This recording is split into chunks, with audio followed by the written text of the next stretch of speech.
Hello, hello, hello. Welcome back to the Dire Team Collegiate ban. Star League. Did we not flip sides? Oopsie daisies. Let me get that fixed real quick.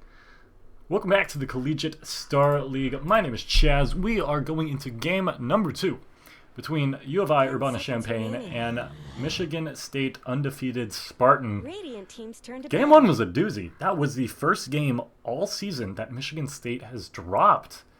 And wow, it's not like, I mentioned this before, it's not like they played particularly poorly. They're not a very bad team by any stretch of the imagination. Both these teams undefeated this season. It's just, U of I played very solid, very cohesive Dota. The Morphling kind of got out of hand. And as soon as he did, it was just, they really didn't have an answer. It seemed U of I did almost everything right last game. I really don't want to knock the performance of Michigan State, because really it was just U of I playing very, very, very phenomenal Dota. So, reserve time. Wow, that was a doozy. Anyways, we are gonna see, I'm pretty sure, identical bans. What was the ban last time? Ogre Magi. Should be seeing that one as well. Make sure the overlay stuff is a-okay. Yep, we are good. Wow, game number 1 was quite the doozy. All in all, I was very impressed by KXZH's Morphling. If anyone knows how to pronounce that in a human pronounceable way, please give me a heads up. Because I think for the rest of the cast, I'm just going to call him Gizzix. Drown Ranger is actually going to be banned out instead. This is a solid ban. We've seen probably too much Drow, and well, there's the Ogre. Dire team's turn. Can't ban them all. Ogre will be banned out for the side of Michigan State.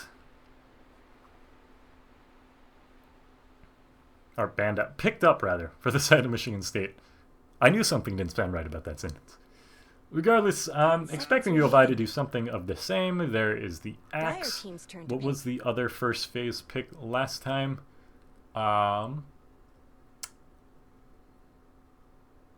They had Warlock, and Pudge was the other first round pick. There's a DC. I don't think they're going to go with a Pudge again. Call me crazy, but I don't think it's going to be Pudge.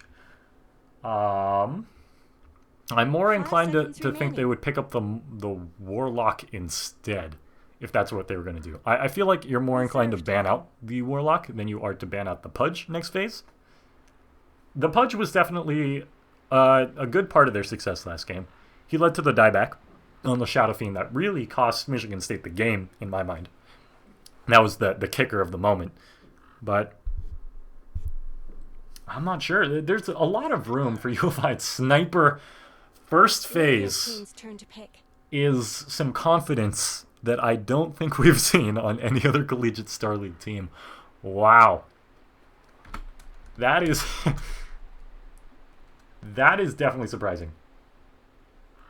10 seconds remaining. 5 seconds remaining.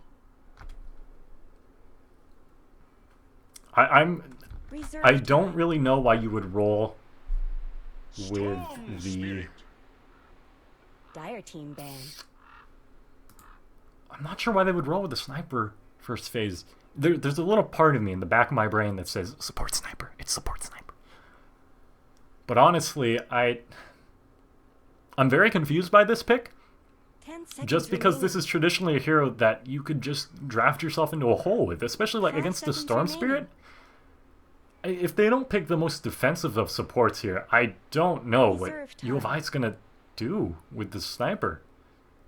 That he's just food for the Storm. We'll see as the picks develop here, but I'm really not too confident that it will be a mid lane Sniper again. And at the best case scenarios, you pick him with like a Dazzle and a... Gee, I don't even know what else you'd throw behind him.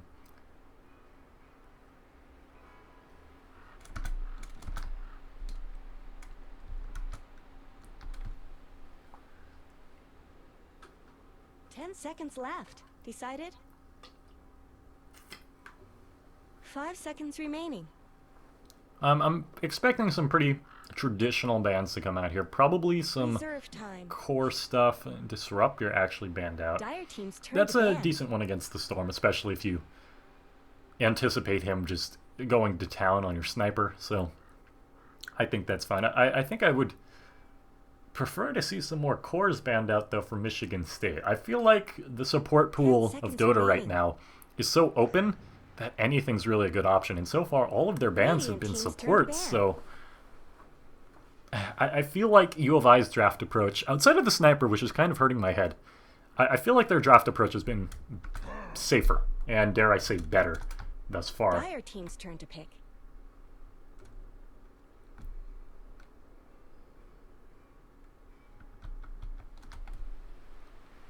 Huskar will be the last ban, and again, as I touched on last time, traditionally you want to pair him with, say, the Oracle, 10 the Omni seconds Knight, remaining. but a good Huskar player knows his limits and could absolutely wreak havoc 5 on his seconds own. remaining. It's by no means necessary, so I do like the Huskar ban here. Honestly, Reserve time. I don't know where this draft goes. Invoker's still open, although if we assume that it's going to be a mid lane sniper again, there's no room for Invoker in this draft.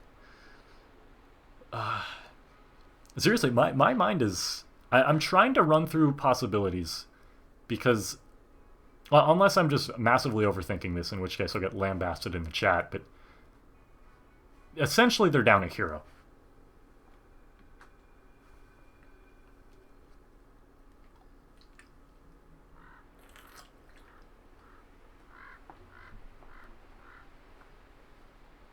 Lion. Lion will be Radiant the team's turn to first, pick. or maybe second, support pickup for U of I. Safe support. I really like him with Axe. Just a solid support all in all. He's a pest to your enemy offlaner, so I like it. Solid pickup for U of I. And again, look, 10 the seconds support, remaining. you could ban as many supports as you want, and maybe Disruptor was the best 5 ban seconds against that remaining. Storm Spirit. But regardless, U of I has support tools at their Reserve disposal. time. You haven't seen him picked up in a while, but I think Elder Titan is phenomenal with an Axe and a Lion. Not so great against Storm, but again, if you land a single disable, that Elder Titan stomp is essentially free. So I'm slightly confused at the moment. I would like to see the Elder Titan pickup from U of I. I think that's a solid pick. As for Michigan State, they have a lot more room to work with. I think I'd kind of like to see a Slark. I think Slark is a pretty good hero, especially if you're anticipating the front line of U of I to go extremely team's turn deep to and pick. extremely hard, like you would expect a Lion and an Axe to just blink in. Slark could really do some damage to the sniper before the entirety of U of I could really respond. I think I would like to see a Slark from Michigan State here. They're going to go with the Venge. Venge is totally fine 10 in my seconds mind. It gets remaining. your heroes out of danger that are potentially being dove on, like a Blink Call from the 5 Axe, seconds remaining. Blink Spike from the Lion. The Venge is great there, as well as just enabling your cores to do more Reserve damage time. between the Wave of Terror and Anti-Mage. just bonus damage. Radiant Anti-Mage team's is turn going to be the pick. pickup for U of I. This seems very greedy. They have... Again, Axe, all he really needs is a Blink Dagger, and then he could go do 10 Axe seconds things. remaining. Sniper, I guess you really seconds only left. need Phase Boots and a Reset. Dragon Lance, and then you could just poke towers all you want. Anti-Mage, though, Reserve time. he's about that 25-30 minute hero, where if you see him in a fight anytime before that, something has gone extremely wrong or extremely right for U of I. Really no middle ground. I feel it's a greedy pick here. Depending on how much they pressure the Storm, though, it could be fine. Clockwork, okay, that throws a Dire wrench team's in turn to things. ban. Pun intended. Clockwork really kind of ruins the Anti-Mage's day. In terms of Rocket Flare, and I'm assuming there's going to be more aggressive warding on the side of Michigan State to just kind of 10 seconds remaining. ruin the Anti-Mage's farming patterns. That'll especially be the case 5 either with seconds Axe remaining. or Anti-Mage. If either one of them gets particularly shut down, they both rely Reserve pretty time. heavily on the jungle for accelerating their farm, and they both can't be there. So I feel like if Michigan State does put pressure on either the Axe or the Anti-Mage, one of those heroes is going to be particularly set behind. 10 seconds remaining. 5 seconds remaining. Radiant team's turn to ban. Morphling will be the ban from U of I. I like that ban. Morphling and Storm can just one-shot pretty much anybody in the game when thrown together in conjunction. 10 seconds remaining. So that's solid. And Silence are going to be the final band here. Radiant So team's turn to honestly, I think Michigan's fully set on, yes, that is a mid lane sniper who, again, if it is a mid lane sniper, Clockwork can just dismantle him with a hook shot. There's no way Sniper gets out of that alive. Absolutely no chance. So either U of I has drafted themselves into a total rut, or this has been mind games from the start. I have to imagine that's what it is, because this just seems like disastrous lane. Spectre being the pick here really... 5 seconds remaining. If this game goes late, like a Sniper and Anti-Mage really wanted to, it just gets harder and harder and harder Reserve time. for U of I. They're out of time and it's a Lich, so it will be a core Sniper. I'm interested, to say the very least.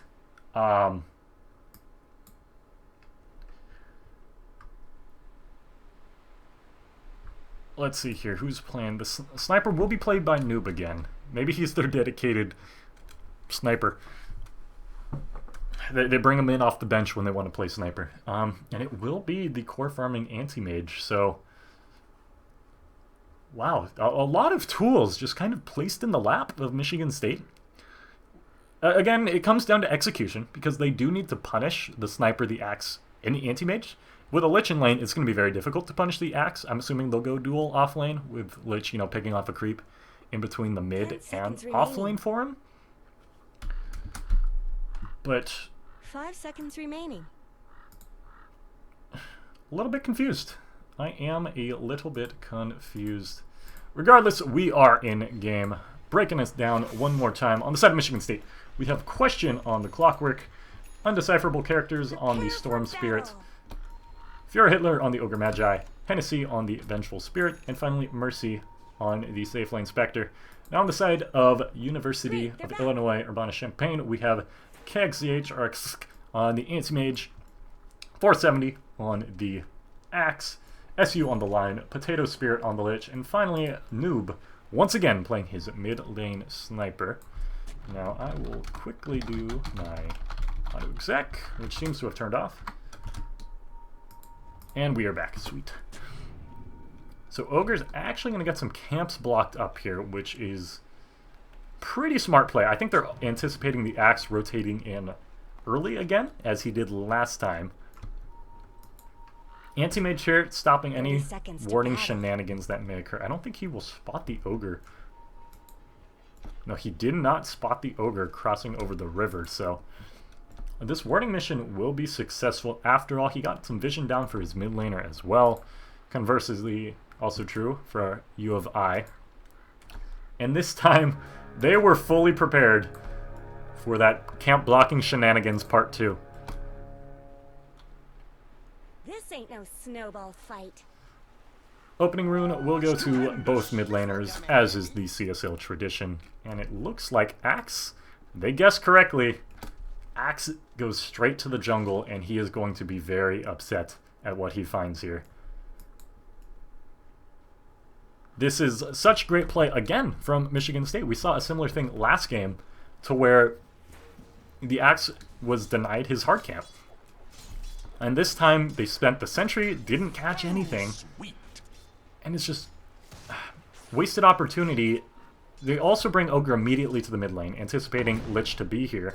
They guessed correctly, and all in all, Michigan State has the upper hand for these first few minutes.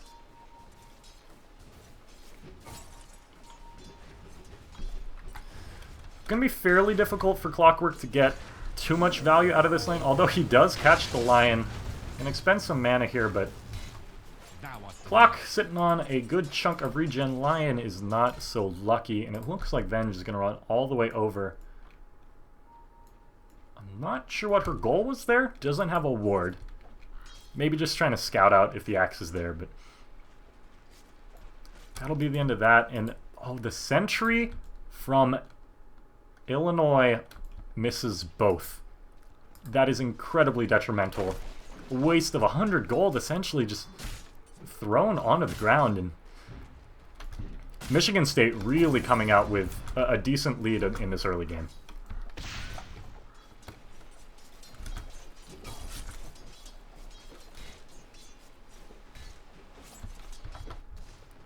Storm's having a pretty good time in the mid lane. Sniper only sitting at 2 last hits. Spectre also having a pretty great time herself. Again, it's hard to draw too much information out of the laning stage, but I really think Michigan State put themselves in a very good position to draw a lead out. A gift from the goddess. Axe will be taking his hard camp, but there's only so much value you can get out of this, especially because this is his first camp that he's taking at the 2.5 minute mark. Meanwhile, the Clockwork has gotten 7 creeps and lane creeps at that. Storm is getting very low, despite being up in CS. Sniper actually has made quite the comeback. Storm is having a very rough time staying alive in this lane. Hasn't died just yet, but having to keep the Ogre here is not really ideal. More pooled tangos. Axe finally does show up in lane. This is going to be a really tough kill to grab, I imagine. Actually, between Spectre and Venge, they do have a pretty good chance, and that is your first blood going the way of Michigan State. Solid kill there. Axe stepping too far into lane and just gets punished. The sentries here, I can't overstate this, have been so huge in setting up this early game for Michigan State. By slowing down the Axe, really, that was their key to getting fights started. To get anything relevant out of the early game and early mid game. Without the well-timed Axe Blink Dagger, they'll just be farming. And that is time for Michigan State to get the Storm fed, to get Clockwork level 6, and to get kills around the map. I really like how Michigan State has started this game out. Clockwork gonna go for the kill on the Lion here. Just, maybe a bit too far. A good idea. No phase boots on the Clockwork. It looks like he may be going for Tranks. Gonna catch the Anti-Mage in here, but with Blink up, this is kind of not the wisest idea. Actually loses a good chunk of health, so. That being said, with the Ogre now in the top lane, Sniper and Lich can have a field day in mid. Storm Spirit really not gonna have any fun, ever, so. He's just going to wait at tower, and Sniper will surely push this in, but conversely that means Sniper gets a good chunk of farm.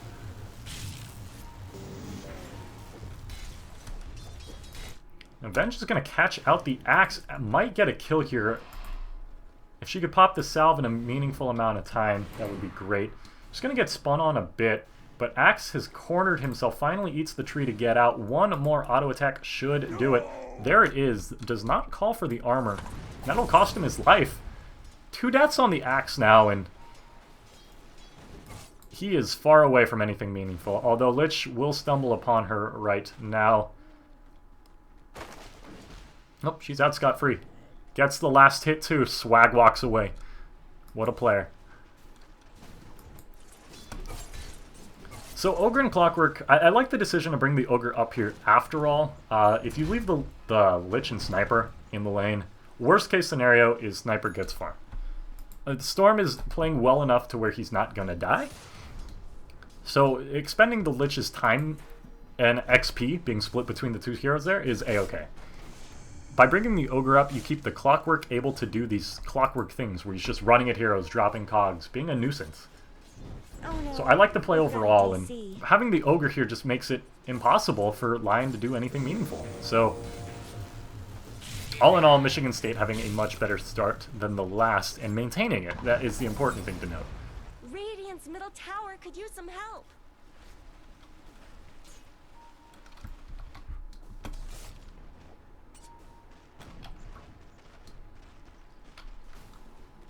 Spec already sitting on phase boots. 1,000 gold in her pocket. Oh, Venge is actually going to pick up a DD and going to be doing a lot of damage to Potato Spirit. Smart TP out there. Knows that he can, given the frost. And Anti-Mage should be a-okay here between Blink and just Null Field? Null Mantle? Spell Shield. That was close.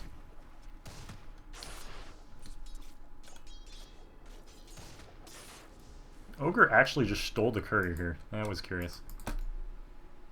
Is that the soul ring for the storm? Yeah, that was odd. Alright. I guess Ogre does need items as well. Support lives matter. But Clock is doing pretty well for himself. How about our Axe? Axe has managed to get in the jungle, but keep in mind, he's only sitting on Iron Talon and Stout Shield. That's really not enough to do anything meaningful.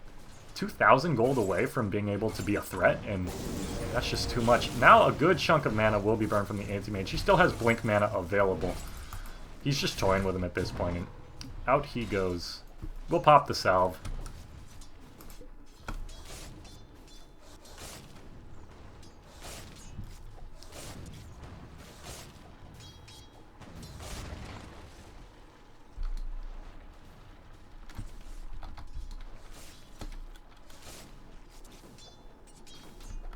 Looks like more aggression onto the Anti-Mage. He is out of mana this time, and they know it. Clock is out of mana as well. Haunt will come in, but TP support, yeah, Spec will have to get out ASAP. It looks like Clock will be okay. The spike from Lion will hit, but I think that's the end of it. Now, this will be a call on to... Oh, the stun comes out just in time. Everyone's going to get out scot-free, so just partying the top lane. Everyone getting out with their lives intact. At the end of the day, that's probably going to favor Illinois. That was a Haunt used, and that's a pretty beefy cooldown, so any kill they want to get within the next few minutes is really not an option. Regardless, she got Bloodlust when she went up there, so it's not the end of the world. Clock, though, is actually in some trouble here, standing where he is. He stood on top of a ward. I feel like this is a kill.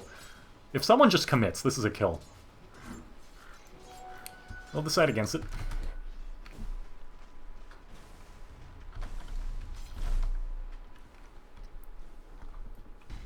Dire's bottom tower needs some help. Spec just really having a great time down here. Uncontested free farm for pretty much the entirety of this game. As soon as Axe came down, they killed him. Scared him off for good. Speaking of Axe, how close is he to a useful item? Okay, so he's at 1,000 gold. He does have Tranquils. That's doing pretty alright for himself. So Anti-Mage coming down here is probably the best play that U of I could have made. Putting Spec in trouble, or if not in trouble, at least pressuring her.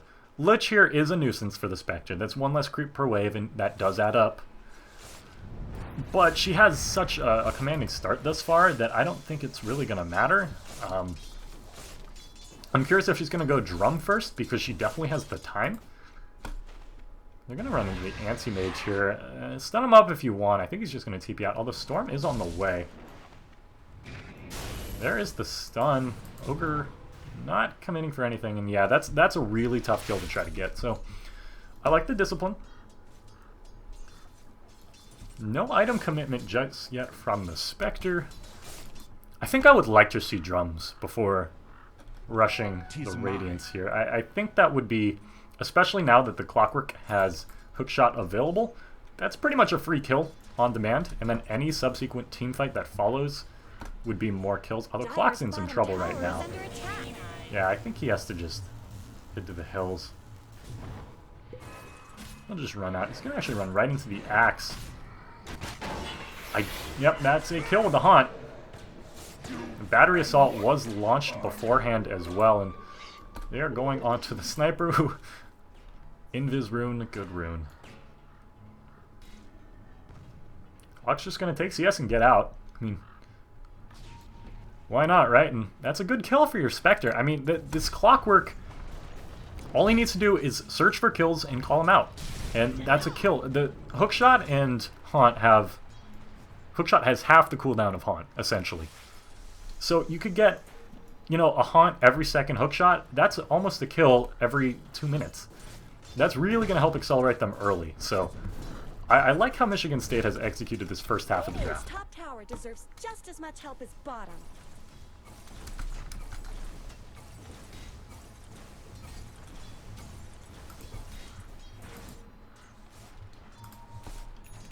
Looks like they're going to go on the mid lane here.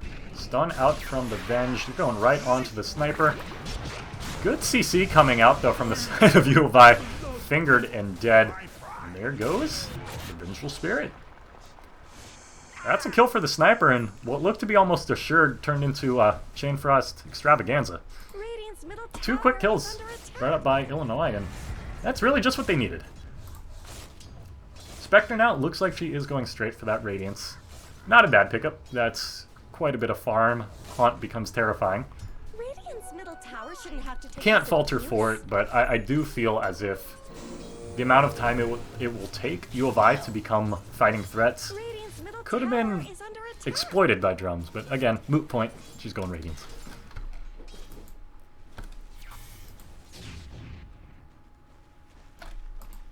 Sniper now sitting on a Claymore. Interesting pickup, going most likely Shadowblade very quickly. They're going to run into the Axe here again. No Haunt available. Oh, Clock accidentally takes the wrong path, though. It's a bummer. I don't think they saw each other either. Just unfortunate there. That would have been a tough kill to grab with just the Clockwork and the Venge, but I think they could have did it. Maybe not without sacrificing their own lives.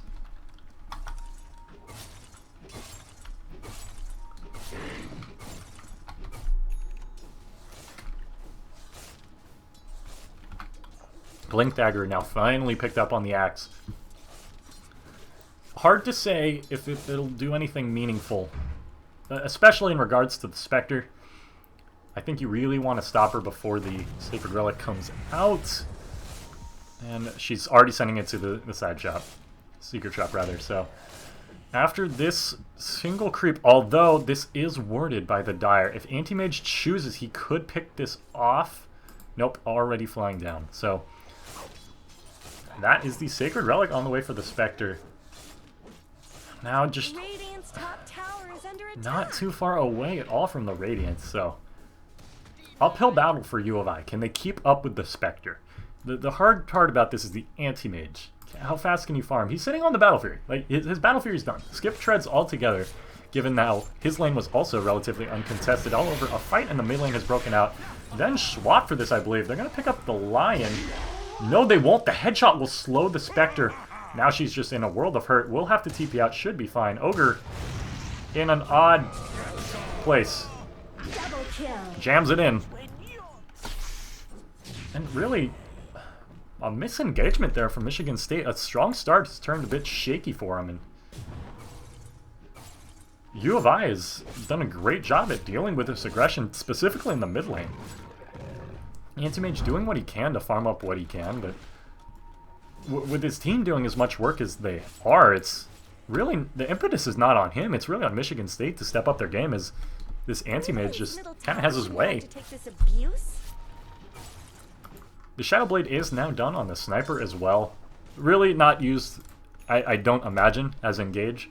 But it'll get him out of plenty of sticky situations. I don't think there's any detection. There's a sentry up on the Venge. I think Clockwork's just dead. Yep. There he goes. No ultimate required from the Sniper. Clockwork just dies to the range of Sniper. That's without Dragonlance as well. Shadowblade, the damage it gives is really nothing to scoff at. So despite my extreme criticism of how early the Sniper was picked up, doing great for himself. 2-0-3.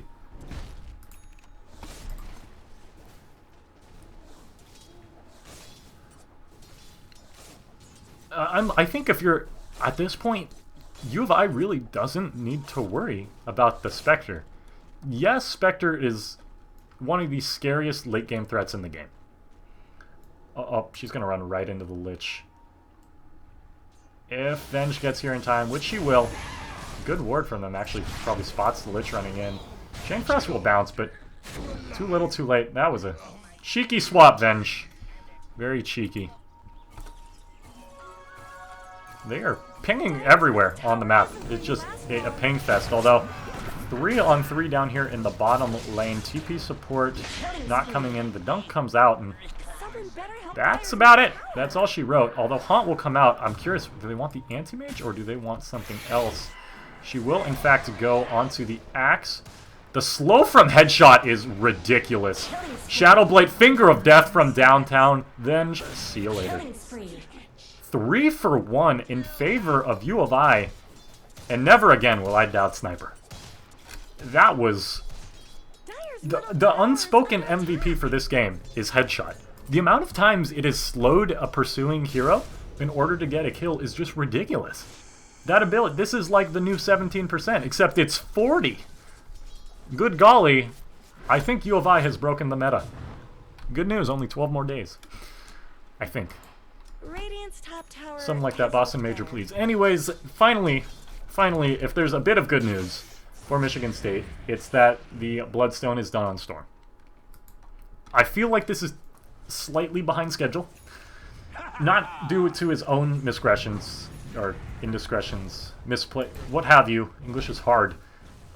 I feel like his team really hasn't given him much to work with, and they missed the window where Clockwork and Storm Spirit can be extremely effective together, and now he just needs to farm. Because you're not in position to kill this Sniper anymore. Unless the Storm has dust on him, which he doesn't, it's really not an option. And now they're going to smoke up and going to make a big play happen here, most likely. 4 staff done on the line already.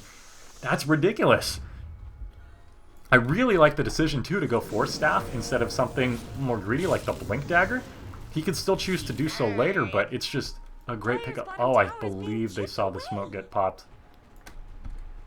Total disappointment there from U of I. Not the end of the world, but a slight misstep from the line, and it borks the smoke altogether. Oh no, Axe. Does he see anything he likes? No, he's just going to run to the high ground. Dire's bottom tower is being chipped away.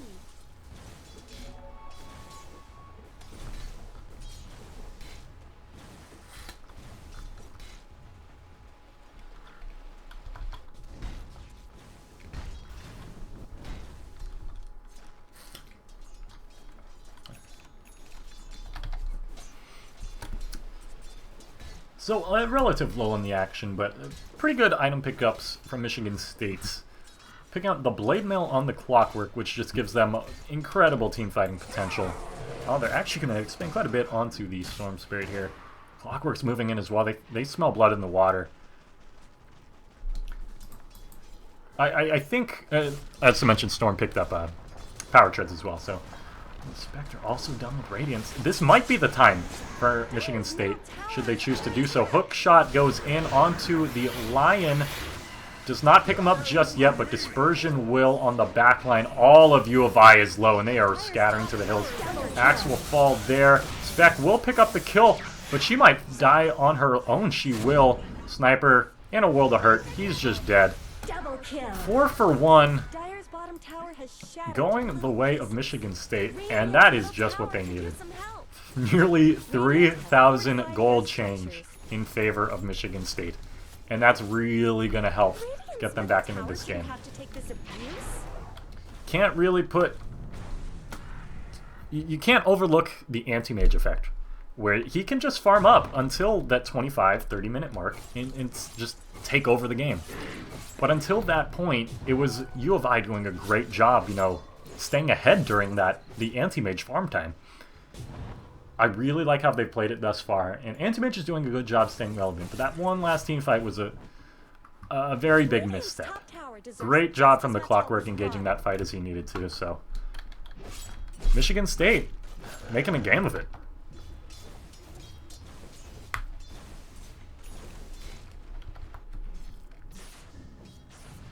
Storm Spirit able to get 4 charges off of his Bloodstone, onto his Bloodstone rather.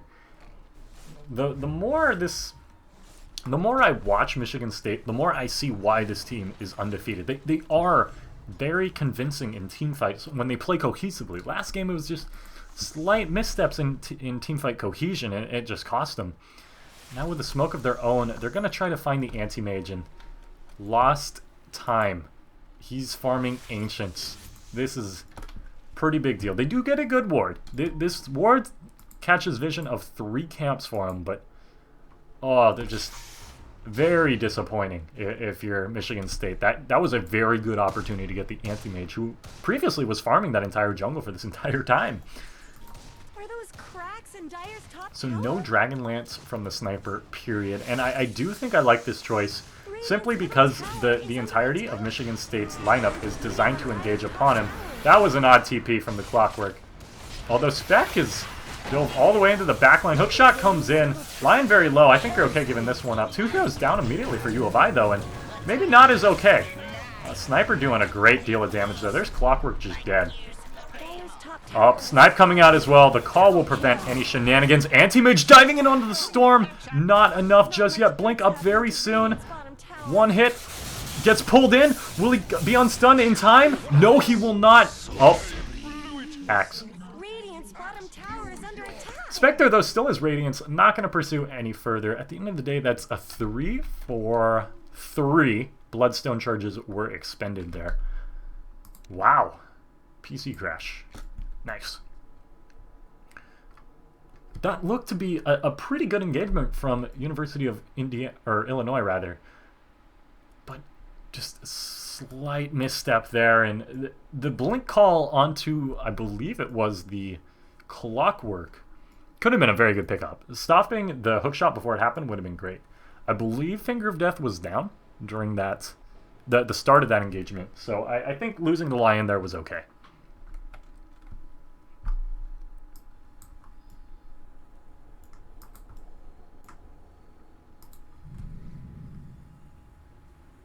In the meantime, we'll just do some effigy shopping as I can water up.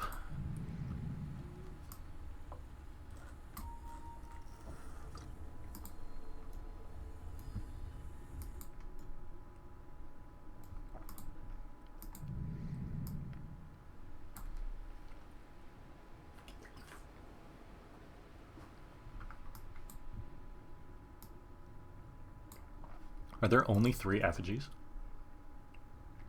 Wow, that's disappointing. Whoop! Sniper is back. Didn't he say that?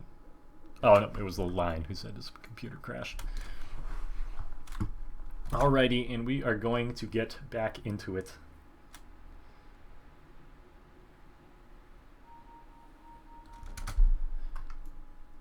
Soon.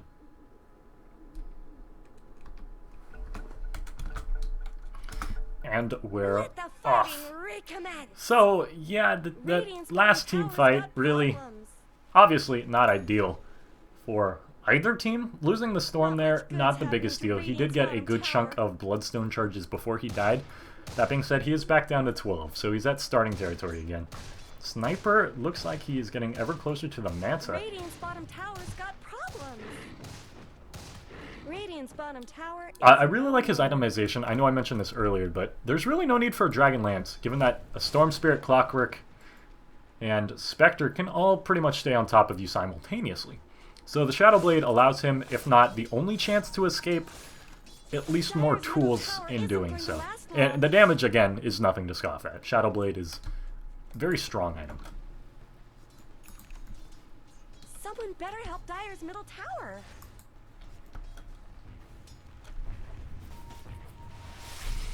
Ice Armor doing a good job of preventing just Dire's passive middle lane tower isn't going destruction to last long. from the Lich. I do really like Ice Armor, what it provides to a team.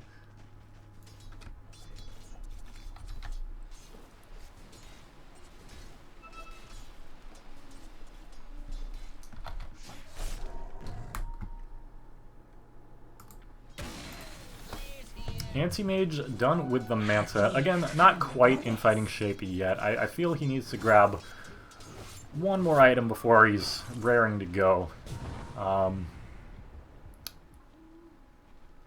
Butterfly would not be awful this game against the lineup that Michigan State is bringing. Although it wouldn't provide too much of his own. I guess potentially dodging Storm Spirit projectiles, but really, I think he just needs to grab a BKB and just kind of hope for the best. Hook shot onto the Lich. That's a kill. No questions asked. Oh, Sniper actually spotted out. They know the illusion follows Invis heroes. He needs to just TP out now. He will TP out, and yes, he will get out alive. So nothing too devastating, but that could have been far worse than just the Lich kill. So with Haunt down, it does give U of I a lot more confidence in pushing. Like, this Anti-Mage would have no business doing this with Haunt up. Fortified. But he's left to his own devices, and here come the TPs. He does have the Lion behind him, gets stunned up, and Radiant's top tower has maybe fallen. stayed too long. Oh, silence onto the Lion. Very smart play from the Storm, and, well, Lion's just food. So, Anti-Mage will get out with his own life. Double kill. Wait. I've sung I missed it completely. Oh no, T-Tors, please. Killing spree. Anti-Mage gets a triple kill from a Mana Void thanks to illusions and mana leaking them. That is... I apologize, chat. Take it easy on me, please. Wow! In a blink of an eye, Anti-Mage takes out both supports, pursues the Storm down, and gets a triple kill in what seemed to be the most disastrous of scenarios imaginable. And now they're going for Roshan. This is pretty much exactly what they need. Anti-Mage has got a full basher done. BKB be damned. I want kills. And it's almost... This is going to provide a good chunk of survivability on top of the damage and stun it provides. MSU is just too late. Come as you wish. It's too late. Roshan is gone, and that's going to be Aegis going to whoever wills it. It will go to the Anti-Mage, regen rune on top of it all. What more can you ask for if you're this Anti-Mage? U of I, despite losing a few key teamfights in a row, now are firmly in the driver's seat with one swoop of a Mana Void. Gonna be a scuffle in the mid lane. They're gonna find the Lich here. I would be surprised to see no retaliation. In fact, Anti-Mage runs headlong in a bit of trouble. Can just blink out. The Manta-style illusions are doing so much work for them. It's ridiculous. That being said, that is the hook shot and Haunt down. We'll see another pause here. Without those tools at Michigan State's disposal, it provides a lot of room and freedom for U of I to do what they want.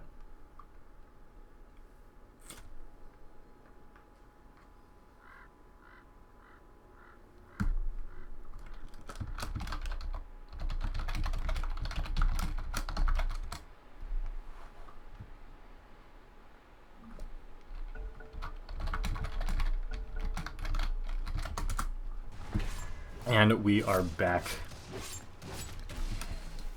This is a pretty good window, and without the Lich, it hurts a little. The Chain Frost is a definite threat that Michigan State needs to be aware of, but simply having Haunt down provides a lot of freedom, and now Illusions are going to do some work here. Basher, Aegis, all up on the Anti-Mage.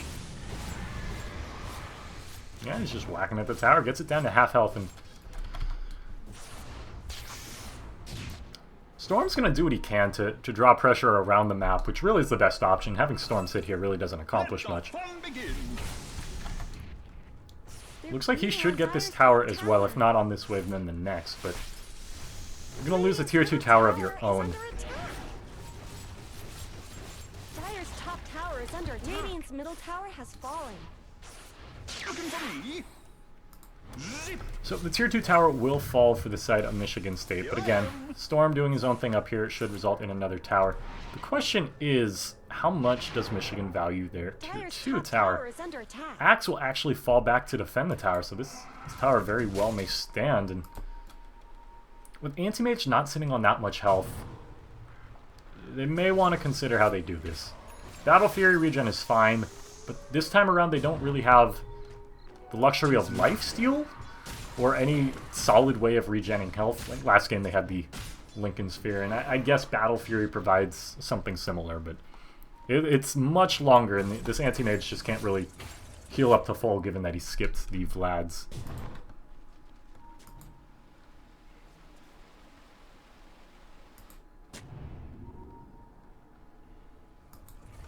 Someone better help Dire's middle tower.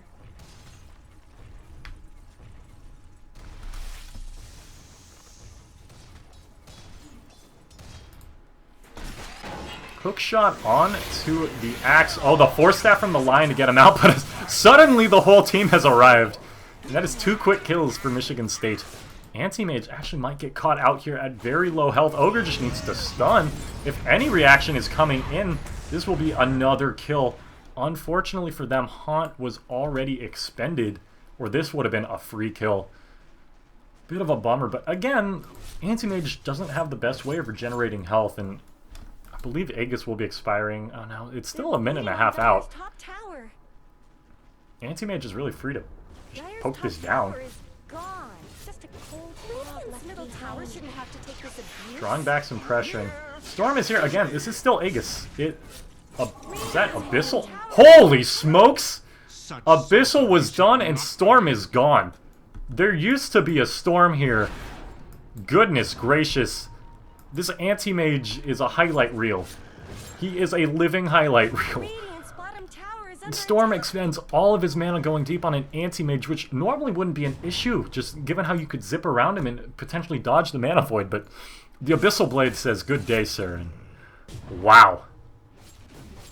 I am extremely impressed with this Anti-Mage thus far. And his Morphling last game was impeccable. This is... Now they're going on the Spectre. Abyssal Blade on display again. Break and Bash and Silver Edge and Dead Spectre. Lion was in the area as well. Just great kills. All thanks to this Anti-Mage.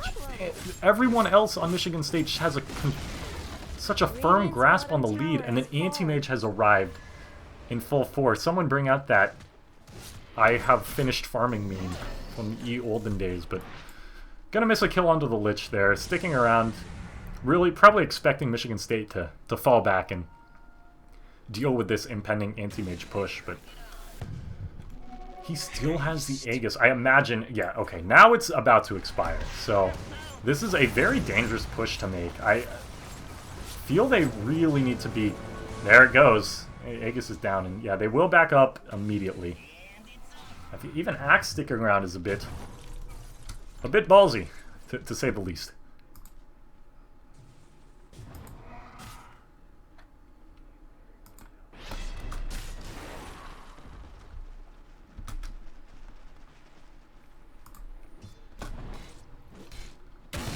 incoming. What was a once slippery lead has just been reaffirmed by the Anti-Mage, and Money changes hands. he's free to do what he wants. I can't be...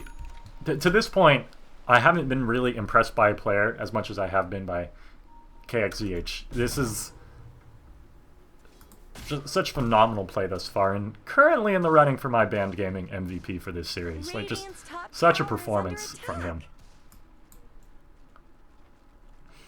Again, I don't want to count Michigan State out, because they definitely have the tools to get back into this. If they get a good pickoff on the sniper, then it does leave a pretty big void in the core of U of I. Dire's middle Anti-Mage could do a tower is lot, under attack. but that's more or less when he's given time against single heroes. You're really not going to get that when your sniper's down, so... If we see Michigan State get a good pickoff, followed by some Haunt and some Storm Spirit Dire's shenanigans, bottom tower we is under could see a attack. very good opportunity for Michigan State open up. But that is very difficult to do. And Dire's bottom tower needs some Lincoln help. Sphere now done on the Anti-Mage as well. I suggested BKB, but this does everything and more. The HP regen. Storm knows what's up. Anti-Mage is actually still going to pursue this. Oh, doesn't get the Abyssal out in time. That actually may have been his death had he stuck around too long. But again, Lincoln Sphere done is a big deal.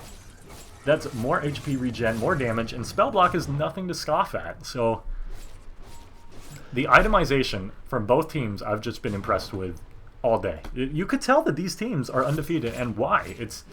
They make very little mistakes. It's evident in their gameplay. Now, that is to mention, Storm did just pick up a Lincolns of his own. That'll stop some of the Lion sniper stuff that's been kind of wreaking havoc amongst their squishier heroes, but... Coming in.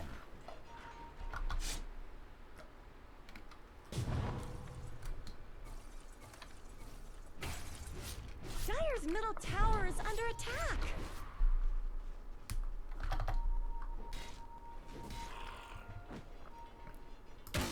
Incoming. Looks like a clustering on the room here. I don't think there's a smoke available. There is. This would be a dangerous location to do so. Yeah, they're just going to split up. Ooh, a double damage just popped out in the river. I assume that'll be anti-mages for the taking, should he desire. Yep, he's gonna leave it.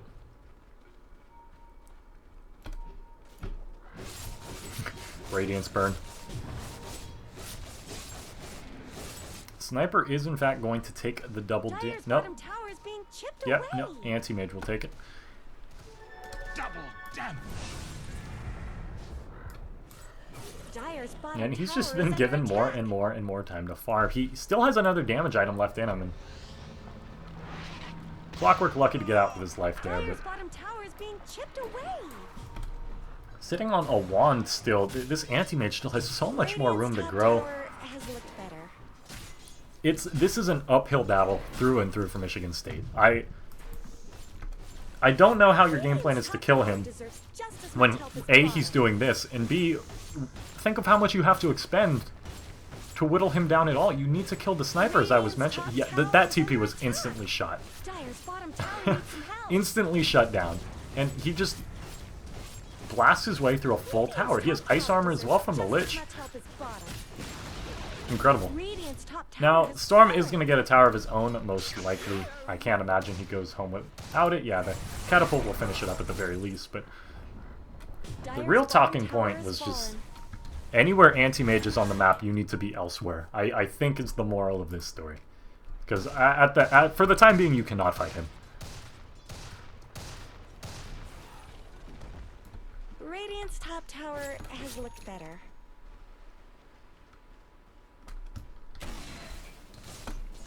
Now, with the Heart and the Mantodon on the Spectre, they do have tools. The Heart, especially on Spectre, is just particularly devastating, as you can't kill her. Illusion.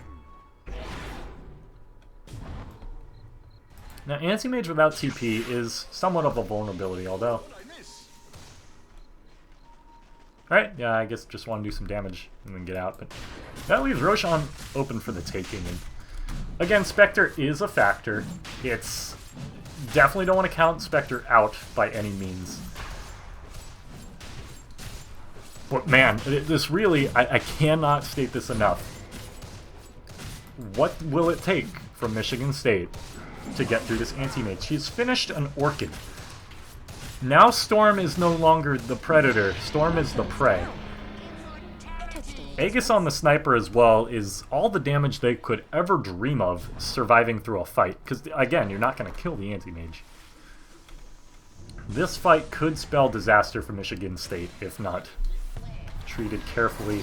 Anti-mage on the front line, waiting for backup to arrive. As soon as Axe gets the opportunity for a good jump, I imagine he'll take it. Someone better help Dire's middle tower. Now, they don't want to reveal the smoke just yet. It's understandable that Michigan State knows they're smoked up. Smoke will expire, so all for naught, but... Oh, this could be bad for the Storm if Anti-Mage manages to get off the Abyssal. Does not. Instead, we'll get out. Surprised that, A, he didn't deny that tower. That's like... That's a dream of mine, just getting free denies like that. But 2, that the Orchid was not popped. I think I would have liked to see that instead of the Abyssal play. Almost would have assured a kill, but if you're scared of Haunt, then so be it. And again, they're not going to do anything to him. He is free to push this solo should he choose to do so, and he will. Let his team clean up the bottom lane.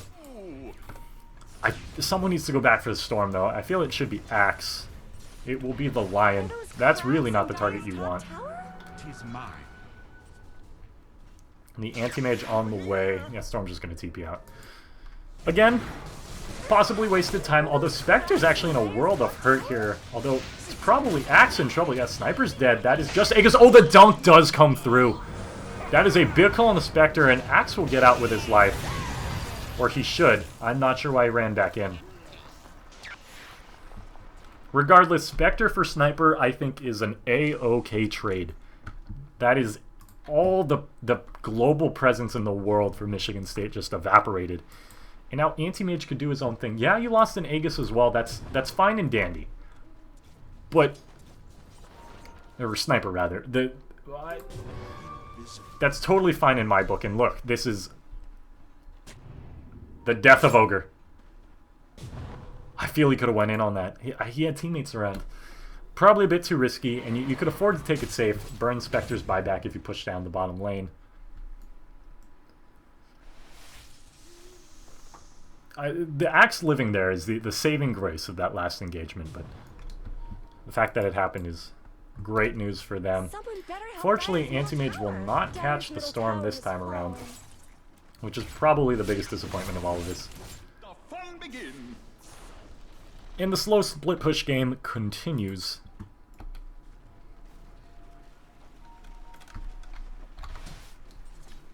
Dire's top tower is under Took a attack. quick glance at the items. Oh, Clockwork decides to hook in, although Anti-Mage is going for the Storm, will pick up the kill, pursuing there, and now Clockwork's just food. Move his items out of the way. And whack, whack, whack. I think that's the most satisfying sound in the game. The sound of mana burn. It's just so crisp. Like the cutting of a Storm Spirit into tiny chunks is just, feels good, man.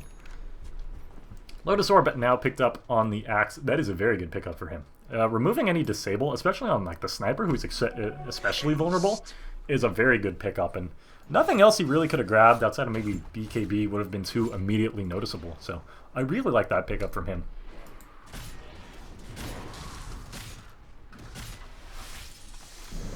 One more engagement inbound.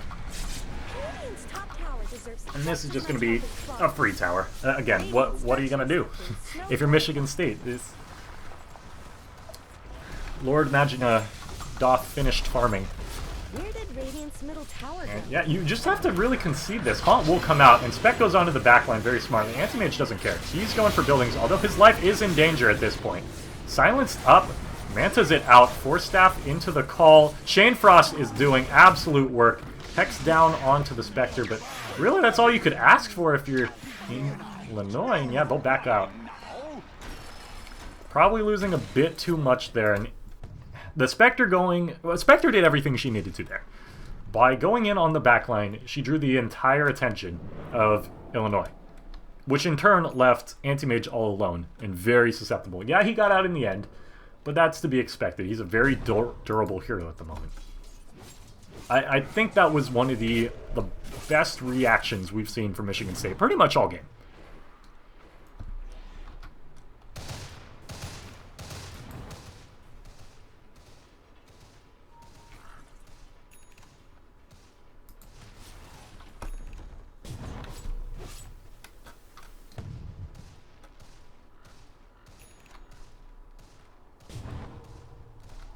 Taking another glance at the items. We didn't get a too thorough look last time because Storm was getting butchered. Nothing too significant on your supports. The Lich and the Lion have been fairly stagnant for the last few minutes, but again, supports in games like these are brutal. Same story for the Venge and the Ogre.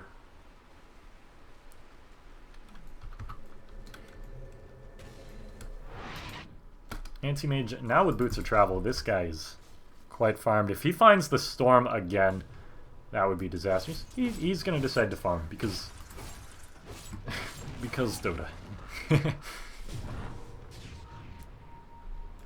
Oh, the Sniper will, or Axe rather, will run over the ward. Storm will zip on through, and now top lane is the goal here. Remember, no racks have gone down. Anti-Mage decided to wail on the melee racks last time, so they've been regenerating this all the while. There is an item on the way for the Anti-Mage. It is a Bloodthorn. Well, before Orchid on Anti-Mage, possibly considered a little suspect. But with the inclusion of Bloodthorn as an upgrade, it's just kind of ridiculous. That item is kind of nuts. And giving crits to everything on a hero that normally never crits is just ridiculous.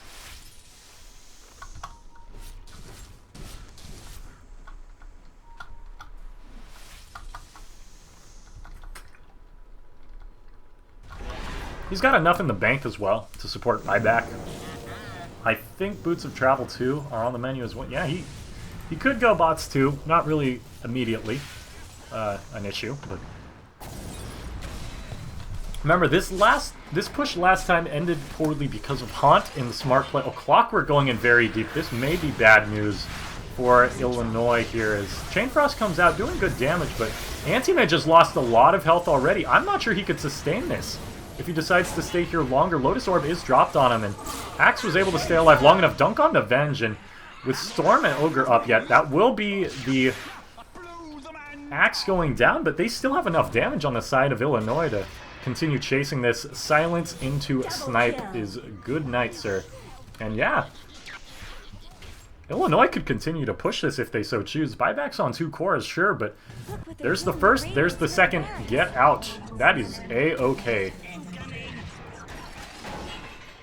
Anti-Mage should be fine, I imagine. Yep, he is A-okay.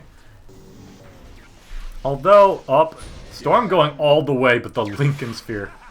Again, very good item on the Anti-Mage. They're in hot pursuit. That's a good room. Invisibility. Yeah, why not go farm some more? Honestly, if he waits long enough too. Mana Void almost off cooldown. Look at how fast he's regenning. That's a huge amount of health per second. If he waits around for Spec to take these, he could find himself a pretty appetizing kill here.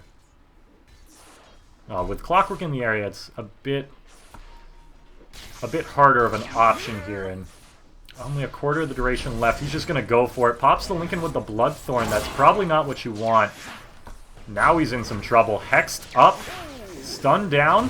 No Blink available just yet. Great chain CC here, but finally gets Blink away, and well, now he's in more trouble. He got too overconfident. Oh, the hook shot, luckily for him, missing.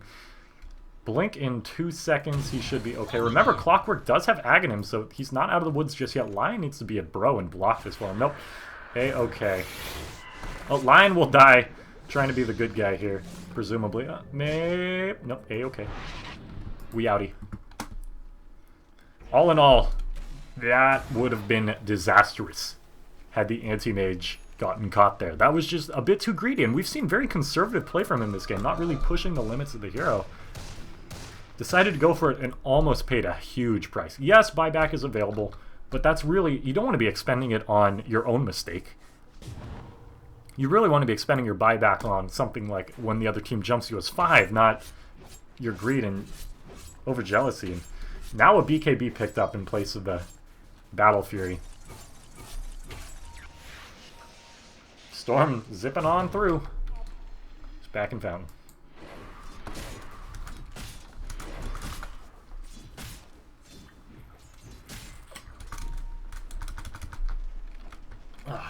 Alrighty. One of the longer matches we've seen in the Collegiate Star League, but it's not often we get to see 2 Goliaths of undefeated stature face off, and this one has been a treat thus far. Take a look at the difference. Hovering around 14,000, not insurmountable by any means. Storm actually going pretty deep onto the Lion. Lion will survive. No, he won't. He is dead. Oh, the dust onto the Sniper spells trouble for him, and he's just gonna have to whack away here. He's just dead. Anti-Mage comes in way too late. Sure, they'll get the Storm and the Clockwork who got too close. BKB up. Call onto the Spectre, who is now out of Mana Sheet. Can't do anything. Anti-Mage has arrived in full force and smoke up. Time to go. Anti-Mage is a strong hero. To put it lightly, the AoE burst of the Mana Void just obliterated the Clockwork. When Storm sits on such a huge mana pool like he does, Mana Void just does incessant amounts of damage, and standing next to him really is not in your best interest. Now remember, Clockwork and Spectre both expended BKBs, or buybacks rather, in this last push, so this is a known window for Illinois, and yes, Anti-Mage knows it well. Melee racks almost have to be conceded. You don't want to be buying back on the Storm for just one set of racks, and that's fine. Expending your fortification just to delay it a bit to ensure that only 1 racks will be lost. There is the Moon Shard coming up for the Anti-Mage. I don't think the range racks will actually be going down. I feel they could have stuck around for it. They had the support there, but regardless, a single melee is A-okay in my book. Now with the Moon Shard in the inventory... Oh, this could be disastrous if Storm gets caught out here. Blink up to the high ground. We'll break the smoke. That'll be it at the end of the day, but... again, no buybacks are... Buybacks are down for 2.5 minutes more. It'll be curious to see if Illinois has these buybacks written down, the timers that is. Because this is a very big window that they have for themselves, should they know that buybacks are down. They're instead going to play it safe, and you can't fault them for this. Storm goes very deep onto heroes that particularly aren't... Why is Lion still going for this? Okay, Lion was all alone there. That was very curious play, but he's going to get out A-okay. Anti-Mage now with his Moon Shard. Going to be whacking real fast.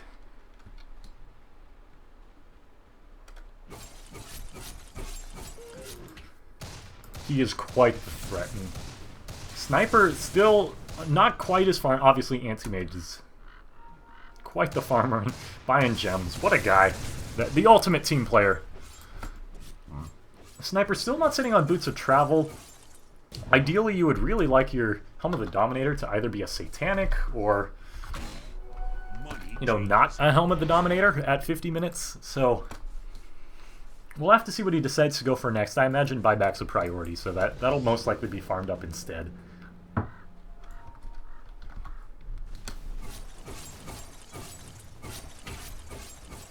One day he'll stop farming. This is like Stardew Valley for him. You know, it's... I can't afford Stardew Valley. I really want to set up a farm, though. So I'll just pick Anti-Mage in a competitive game and let my team, you know, kind of draw some attention away and do some work. And then kill some animals once I'm done farming. These are the animals in question. It looks like Roshan, though, is not considered by Illinois. Interesting. I feel like that is a very good option for them at the moment, especially given the sniper, but... Alright, Anti-Mage is coming back now. There we go. This should go to the Axe yet again, but he doesn't have as many good things to drop this time around. Nor does the sniper, for that matter. So this Roshan comes at a price of some pretty decent utility. I imagine that you'll drop the Vanguard instead. Maybe have the Lion hold it instead of your TP. We'll see what happens here. Lion's staying on top of it. That's Lion's. That's mine. And then he drops the Vanguard for the cheese anyways. Alright, I feel like that's backwards. I feel like they should just swap.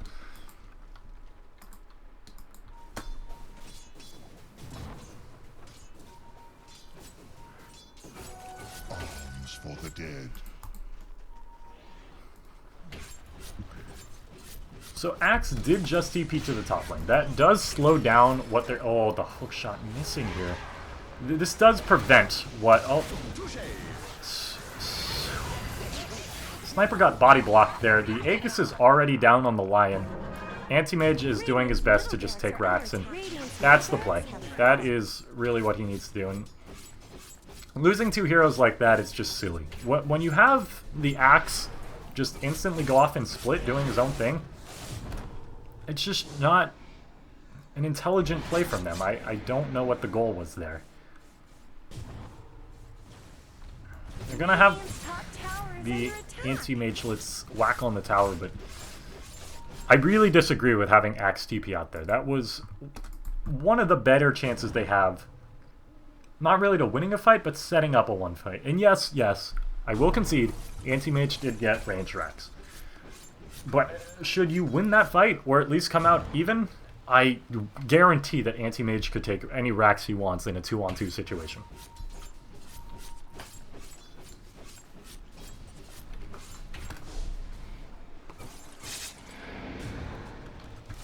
So, regardless, that's the past, and Axe is getting farmed up. I don't really know what he wants. Travels 2, maybe. Probably ditch the cheese soon. Grab a Tarrasque.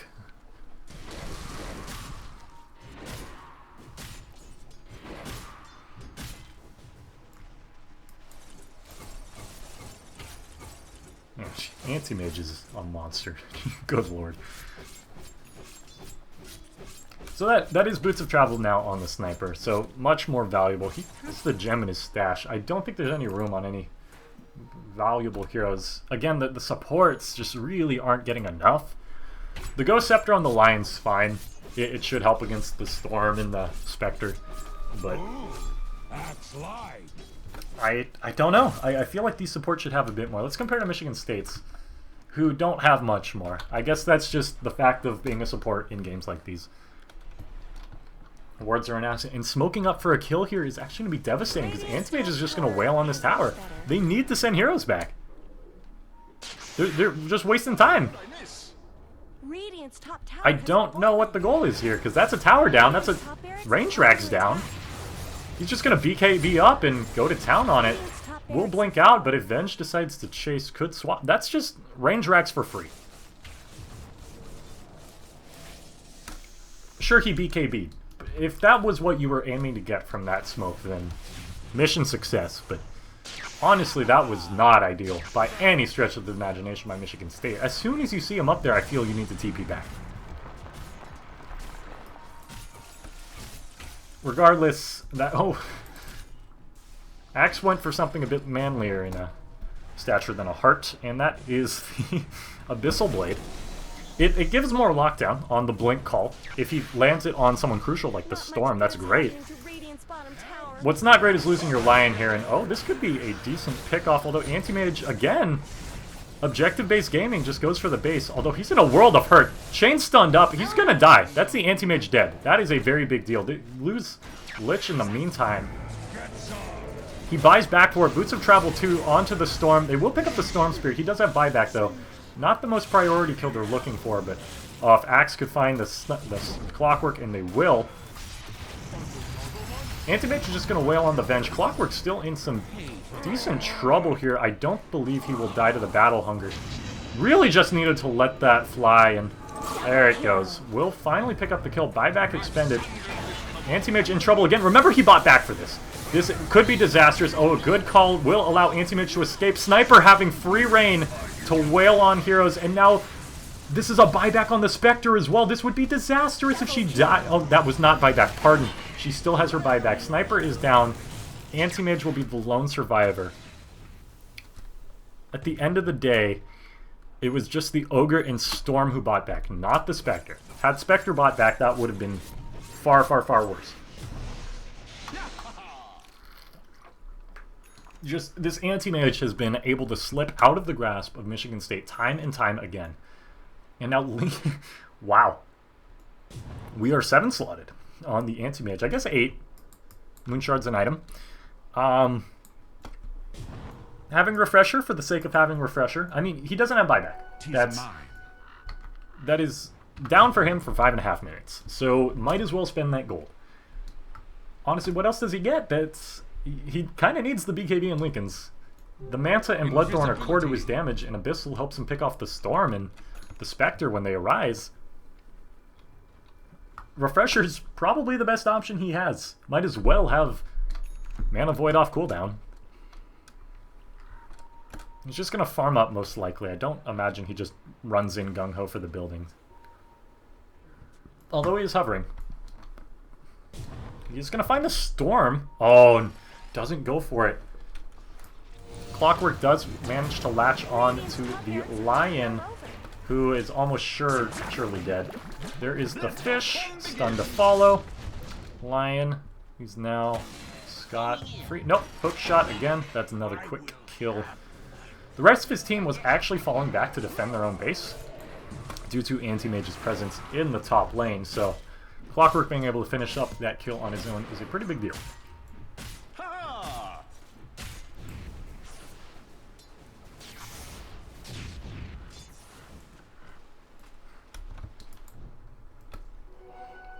Roshan not back up just yet. That would be great for Illinois to finish this one out, but Michigan State not letting them off the hook this easy. 20,000 gold difference is large. It's very intimidating, but I definitely don't think Michigan State's out. It's just a kill on the Anti-Mage, and that's 44,000 net worth just down the drain. They are wrapping around here, and if they could pick off his team, equally as valuable. Missed hookshot will signal the alarm. And they're going to go straight in onto the Axe. If they get him killed before any abilities are used, that's great. Chain Frost comes out, Lich is just dead. Anti-Mage all the while running straight to the top lane, and It doesn't look good. nothing doing.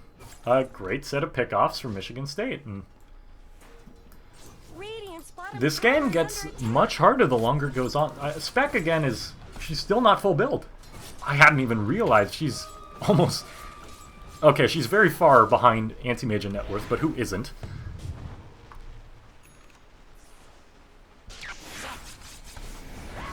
The more time you give the Spectre, like, Spectre we've seen multiple times is almost impossible to kill.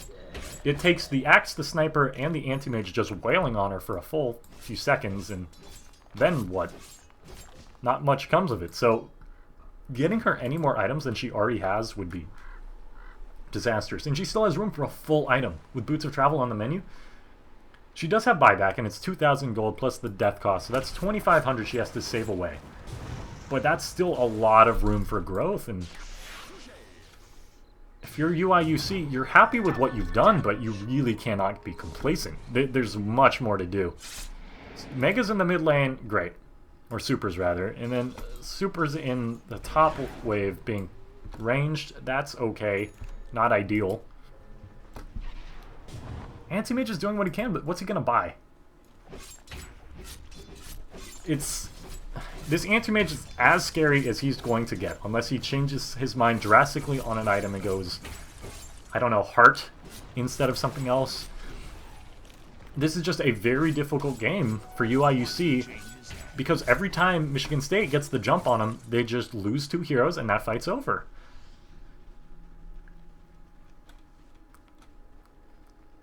Anti-Mage doing his thing again, and yes, they'll surely pull heroes back for this. Tower losing actually a lot of health. They're pinging it rapidly, but no one's coming back for it just yet. Finally Storm arrives, and this tower does not regenerate, so I guess he does that a few more times, and that's an opening, kind of. That being said, Roshan is now available. I feel this one needs to go to the Sniper. I don't know what you need to drop. You need to drop Helm of the Dominator. That's what you need to drop. Because losing the Axe, sure, he kind of just dies anyways. I feel like Sniper needs to be the X factor in these fights, and with the Assault Cuirass now done on the Spectre, harder to kill, easier to kill your opponents. Ooh, this game gets difficult. And they just bail. They see the Rocket Flare come out, and they just bail.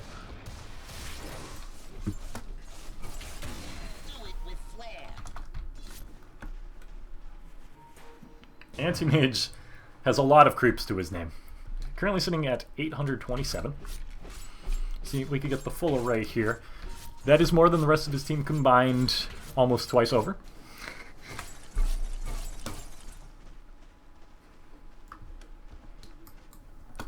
And just the thought of Clockwork has scared off Illinois from the Roshan, and that's a big deal. This is almost a surefire way to get at least a bit more out of Michigan State's base, and they decided not to.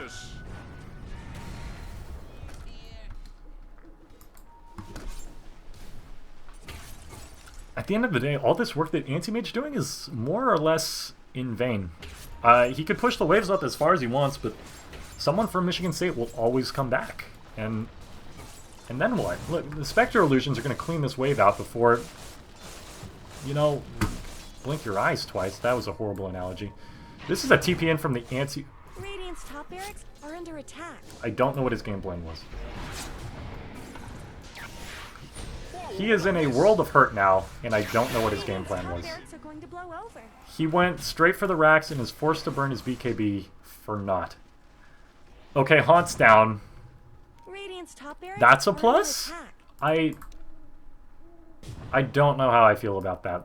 That was questionable at the very least.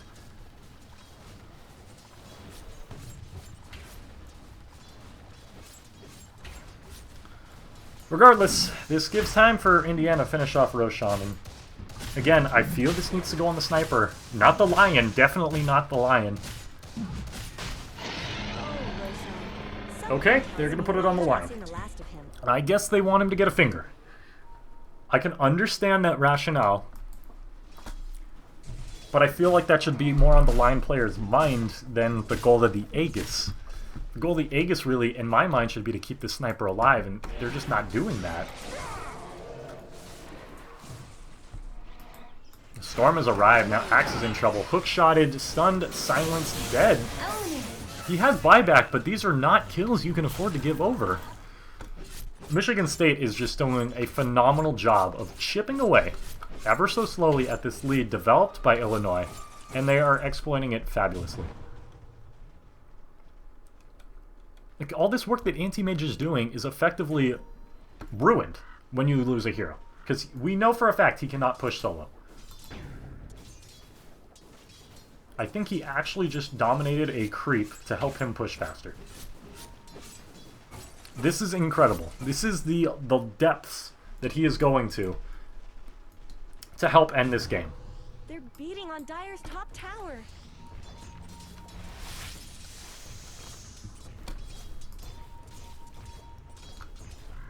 This one is a Dire's middle doozy. tower isn't going to last long.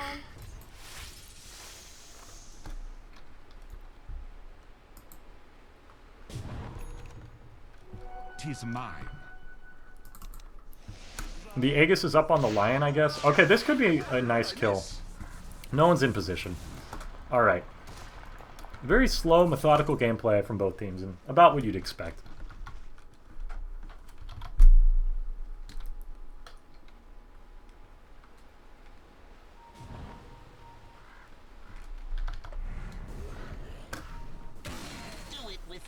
Then just getting a post 60-minute medallion. That's curious. I mean, minus armor is minus armor. Can't knock it.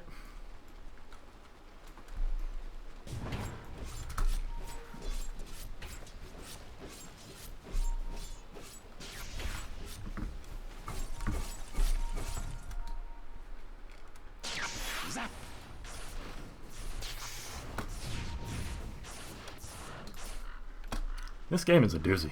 Holy smokes. Well, we're almost pushing time for pals Toffee and Gorgon to jump on, but sorry fellas, this one is going the distance. 60 minutes in this one, I believe 45 minutes in the last. Let the fun begin. This is now a Mjolnir on the sniper. I don't know why he keeps the Dominator. Really, I would love to see him ditch this item. Unless he's going Satanic, in which case he should buy that. He has 7,000 gold.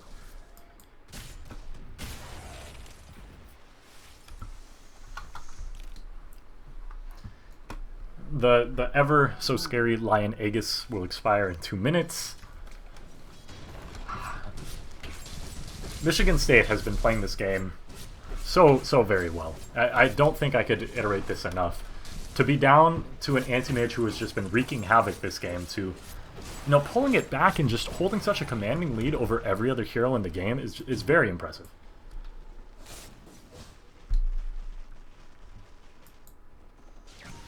Next in the anti-mage item fiesta, we are going to dominate a small satyr.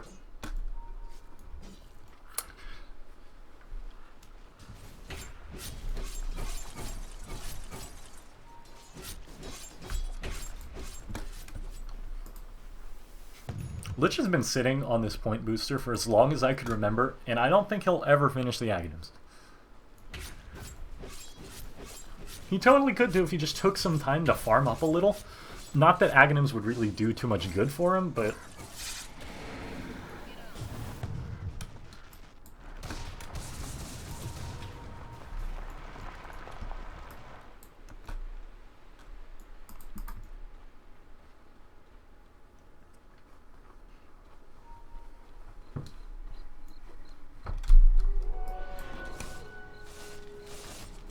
Let's see, how is our pal Spec doing? Spec is now essentially full build, just missing bots too, but really that's not your biggest worry. She has great damage, great survivability, just a nuisance to kill. I don't know if either team is ever going to win or lose this game. I feel like Anti-Mage just will never die, and I feel like Spectre will just pick off too many heroes that the fight is unwinnable. If not for these racks being down, this game would be completely different. So just super smart play by this Anti-Mage to even put them in this position. Storm's just splitting. And he's been splitting very efficiently, I have to add. Had he been doing anything differently, and I mean anything, Over here now. he would have died so many times over. This game would be such a different story. Regeneration. With the lion being pursued, surely dead. Indeed he is. Funny enough, I think the Aegis was actually just reclaimed. So, lots of good coming from that Aegis.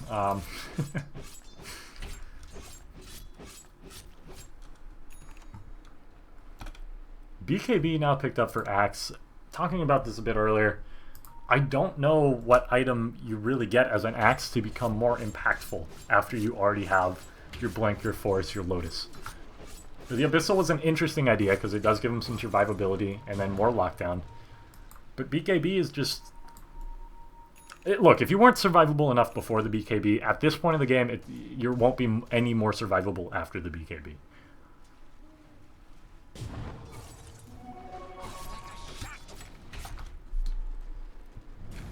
Well, more split push. That is a strategy in Dota 2. I'm slowly losing my mind, ladies and gentlemen. Zap. Over here now. Shiva's done on the clockwork. I have not seen how long this one's done. He's sitting on a separate pair of boots in his stash. That feel when Tranks are too good to give up bots to. Storm now with Moonshard intact. Good ward here as well. Not sure when that was placed. Looks fairly recent. But that is a great ward, absolutely, to just allow yourself to continue splitting like this. And in a bold new strategy coming out from Illinois, Anti-Mage is actually going to split push. Now this should help his team open the map a little.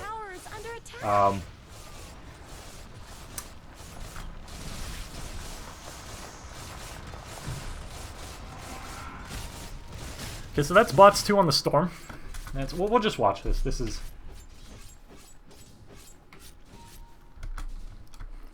is therapeutic, you know? Just the calm sounds of farming. So we'll just... I'm over here.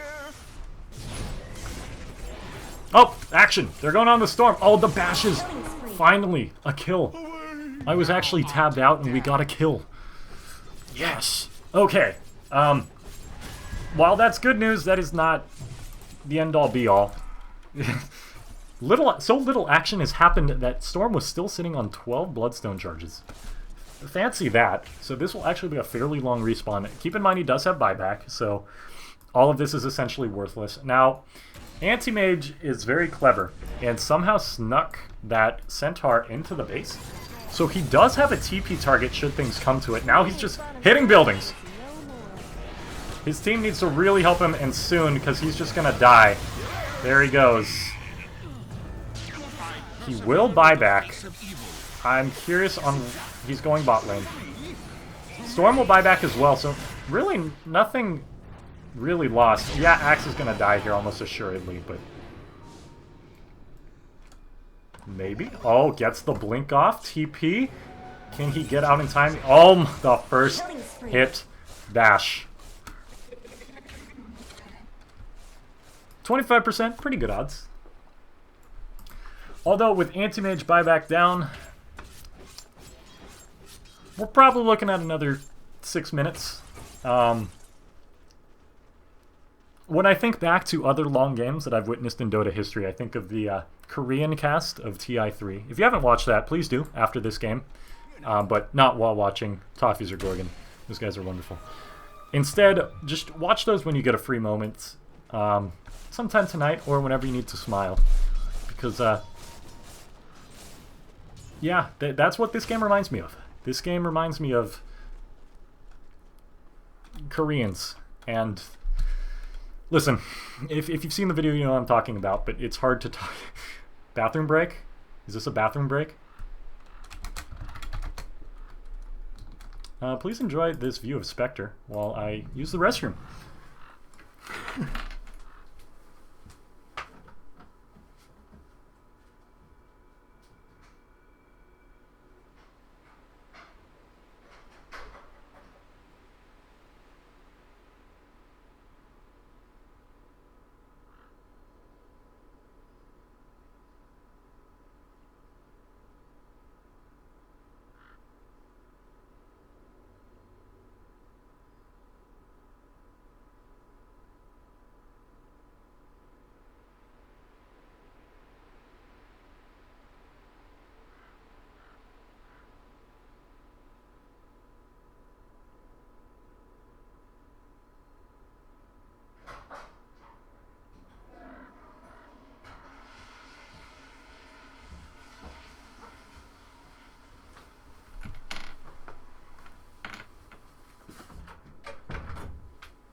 Alrighty.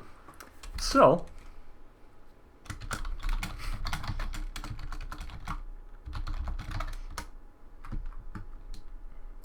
this game is long. Show smoke counts. That's a good idea. Currently we got 2 minutes on the smoke for the Dire, and 2 minutes... Oh, I'm looking at Spectre. Pardon me. We got 1 smoke in stock for the Lion, or the Dire, rather, and none in stock for the Radiant. That being said, this is going to take more than a smoke for this game to end in a reasonable fashion. Liches actually might just burn to death.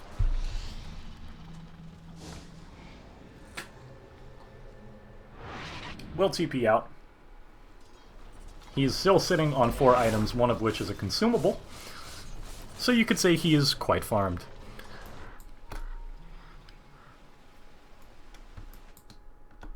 We're gonna watch... There it is! The Satanic is done.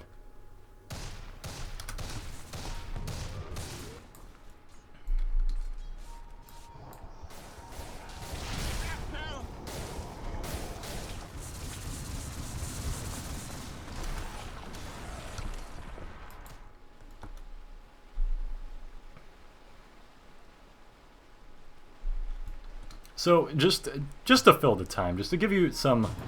we're gonna have a battle. We're gonna have a duel. Everybody whack each other. Illusions. Going to town. All right. That is the best we'll get, ladies and gentlemen. Engagement. Odd smoke. Gem down. Awesome.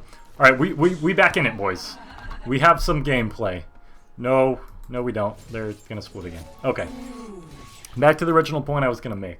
I bring 2 bottles of water, but to the cast, so that I never run out in a game, right? So, 1, it makes me pee quite often. Anti-Mage actually finally going for the back door, and he realizes he doesn't have enough damage. Gonna hit on the range racks. I like this plan. Alright. Close. So now they're gonna know there's the Centaur. I think they'll spot it. Spectre will not. Okie doke. Does have illusions going. They're not going to do anything. Okay. Like I was saying, I have 2 bottles of water with me, so I'm prepared. I don't need to leave mid-cast. The one downside is you need to pee a lot. I'm out of both water bottles, just from this cast. I think we've had a grand total of 4 pauses, if I remember correctly. 1 bathroom break, and 76 minutes. And Anti-Mage just bought a Shadow Blade. There's 2 donkeys. He's buying a Silver Edge. This will be his 12th item. I think he's growing his Ira for Dota 3. When that comes around, he'll be well set and in a good position to... Why Shadow Blade? He ditched Lincolns. Did he sell Lincolns? No, why would he sell? He's got cash for days. Right. Farmville. Anyways. I am out of both water bottles, so if you hear me gasping for dear life, 1, call UCSC campus security and they'll get over to me quick. And 2, thank you all for joining me. It's been a pleasure. Alright. So, I think my focus this game, the win conditions are the supports need to get an item. Ags is done. Alright. I'm just calling this one as a victory for Dire.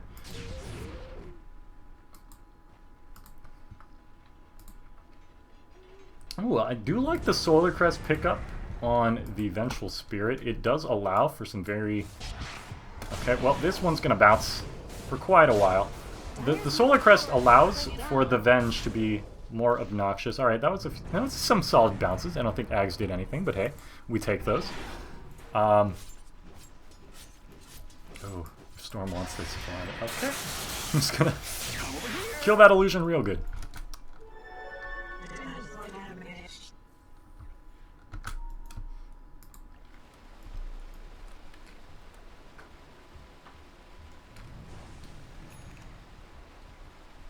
Here we see the Anti-Mage in his natural habitat, away from his team.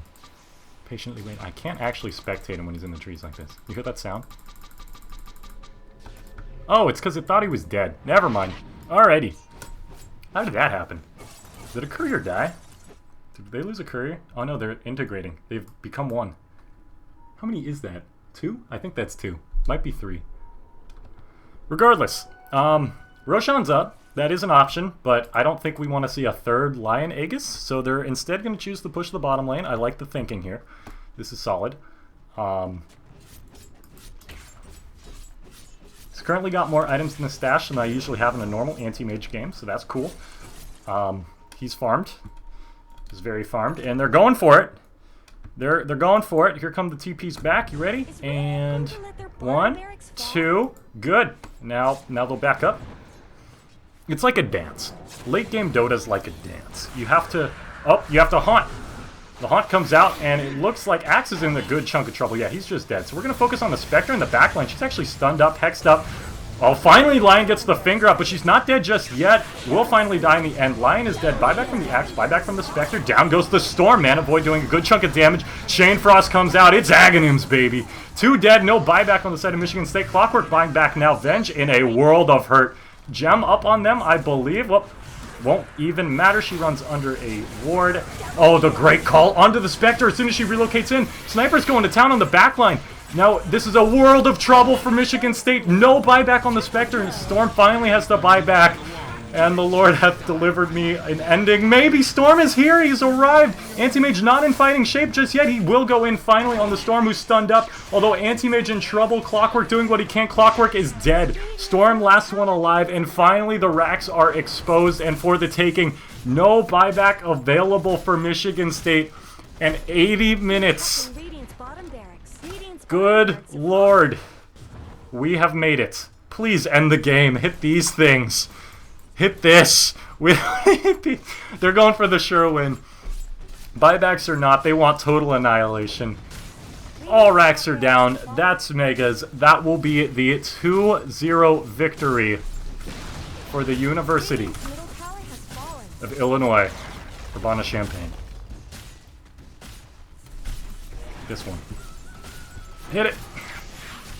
Storm going for an easy kill. End the game.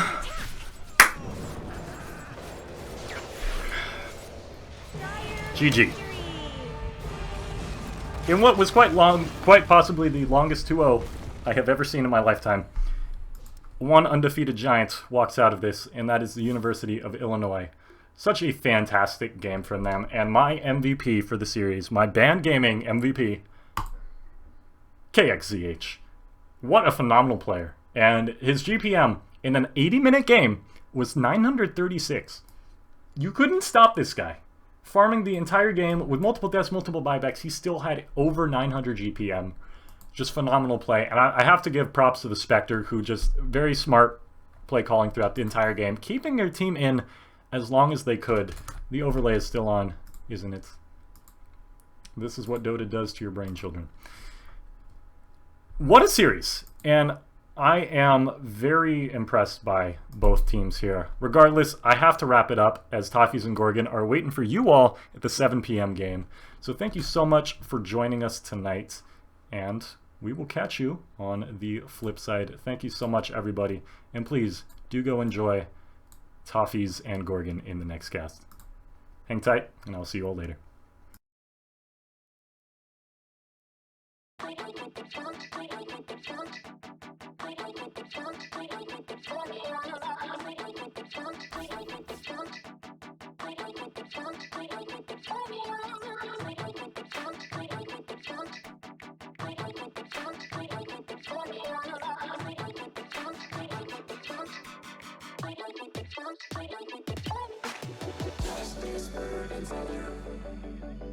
Separate them together. These perspectives in view. I am me, I am you. Justice, fear, and fire. Separate them together. These perspectives in view. I am me, I am you.